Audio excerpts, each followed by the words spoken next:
Okay, so let's start with the UFO story since that was your first question. So there was this place in Washington called Assetti Ranch. And it is considered to be like the UFO place of the world. They report hundreds of UFO activities yearly, if not daily. Messed that up. There are tons and tons of UFO activities. They have a guy there who does a podcast. They have nightly watchings where you sit out and watch the open sky for UFOs. And they have people like explain what you're seeing and all that. So we're like, we have to go. This is like the UFO place of the world. We have to go because this is like perfect podcast content. We need to go see all these UFOs, right? We want a UFO experience. So we booked an experience and said, we're going. And we drove up there, and it's near Mount Adams in Washington. So you're like right at the base of a mountain. It's really cool. And so we get there, and it's like, that was almost it. It's like a compound. It had some really strange vibes. Like you drive way out there into the middle of nowhere. You have this long, like gated trail to drive up, and then they checked us in, and you sleep in yurts. You have yurts or tents. Like there's no hotel. You're sleeping on the ground or in a yurt, which is okay. We like that. So we're like, okay, let's meet some of these people. So we start talking to people like, oh, you need to listen to I forget the guy's name, but he has like a podcast, and he's going to give us a live broadcast, and then he's going to explain some things. You got to come see it. So we're like, okay, we can do that. So the time came for the live broadcast, and we were the only people wearing masks there. And this might be like a self-conscious thing, but I really feel like people were looking at us strangely. And this happens. Like there's legitimately pamphlets out there that tell you don't bully people for wearing masks, and there's a personal decision for them to wear a mask, and they're only doing it maybe to protect themselves, things like that. So there's definitely a stigma against masks. So since we were the only two people masked there, that was an uncomfortable feeling, but we wrote that off as maybe it's all in our head, maybe we're just overreacting. So we kept going.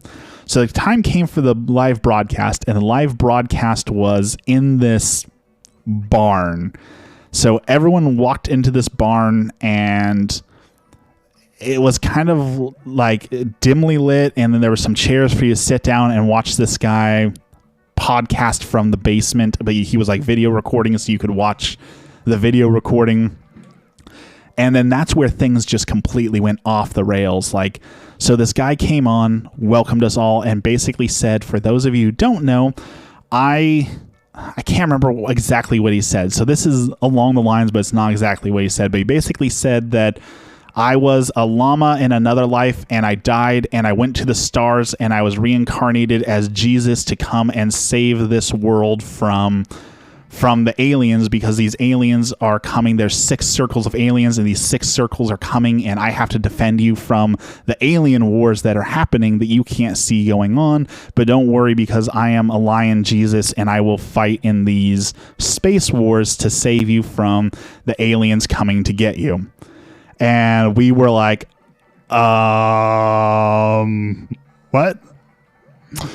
So that's when things got really weird, because they had people posted like at the doors, and like we really felt like we were being watched, and like the people at the doors were looking at us. And again, we were like, are we being paranoid, or are these people watching us? And so we ditched out of there early. And we went to, there's this garden they had with these stones that are set up, like these shrines where you can try and call the alien races down to you. So there's 6 different shrines for the different races of aliens to try and call to you, who will then, respond to you or telepathically communicate with you. One of those was Bigfoot, because apparently Bigfoot is a orange spirited alien that descended from the stars, and he's a peaceful and loving Bigfoot who's come to heal us. So we packed up our bags and we're like, okay, we're going to stay for the UFO watch because we want to see if the UFOs are real. Everything else here has been really, really out there. And I don't want to use the word crazy, right? Because crazy has a bad stigma with it. So I don't want to call it crazy. You can go up to the bomb right before the first fire bubble reaches you and down right after the second one. Okay, we'll try that. So I don't want to call it crazy, but I really don't have a word for what we were experiencing. But you said we drove all this way. We paid all this money. We want to see the UFOs. So we can stick it out just a little bit longer and see the UFOs, and then we'll leave in the middle of the night. So because we don't want to sleep here and risk, someone coming into our tent and like attacking us in our sleep because they were out there.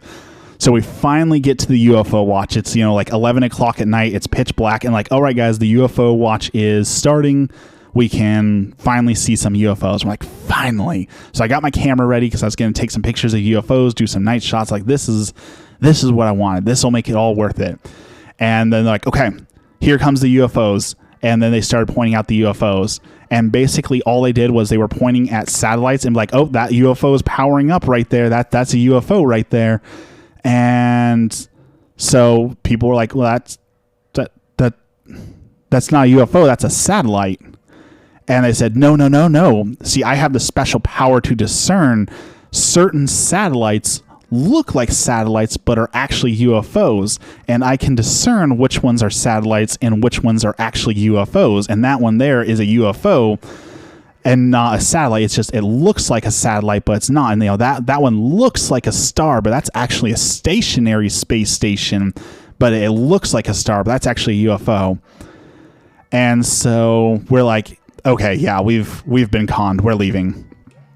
So we went and go pack up our car and leave, and there were legit people who are like, oh, why are you leaving? And they like followed us to a car, like, where are you going? Don't you want to stay and make communications with Bigfoot? Like, where are you going? And it felt really, really culty the entire time and really scary. So we told them, which was true, that we had a family emergency, and we booked it out of there and we drove out of there. And I can't confirm this, that I again, how much is paranoia, how much is not, but there was a car that followed us for quite a ways once we left that ranch, like 20 or 30 miles down the highway we were followed. I can't confirm that so was someone actually following us, because it could have been just someone who was going the same way, and we were already a little bit paranoid, so I can't confirm that, but I feel like we were followed for quite a ways out of there, and then we never went back. So I know it's not like we didn't see a UFO, but that is my UFO story, because that is the most